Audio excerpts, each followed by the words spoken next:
السلام علیکم۔ بسم اللہ الرحمن الرحیم۔ زیر ناف بال کہاں سے کہاں تک صاف کرنے چاہیے اور دبر کے بالوں کا کیا حکم ہے؟ سوال: زیر ناف بال کہاں سے کہاں تک صاف کرنے چاہیے؟ اگر کسی کے دبر پر بال ہوں تو کیا وہ دبر کے بال صاف کر سکتا ہے یا نہیں؟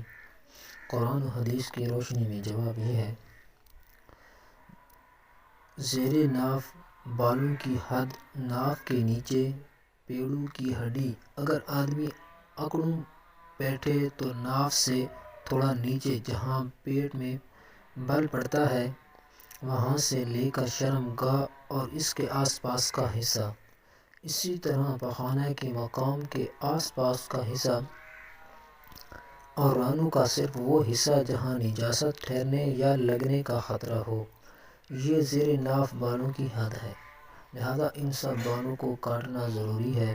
یہ بال صاف کرنا سنت اور امور فطرت میں سے ہے۔ ہفتہ میں ایک مرتبہ صفائی کرنا مستحب اور خاص جمعہ کے دن اس کا اہتمام کرنا باعث فضیلت ہے۔ 15 دن کی تاخیر سے کرنا بھی جائز ہے، لیکن 40 دن سے زائد چھوڑے رکھنا مکروہ تحریمی ہے۔ جو شخص ان بالوں کو 40 دن کے اندر صاف نہیں کرے گا وہ گناہ گار ہوگا۔ علامہ شامی رحمۃ اللہ علیہ نے لکھا ہے کہ دبر کے پخانہ کے مقام کے بال تو کاٹنے کے زیادہ لائق ہیں کیونکہ وہاں بال رہنے کی صورت میں نجاست کا باقی رہنا زیادہ محتمل ہے۔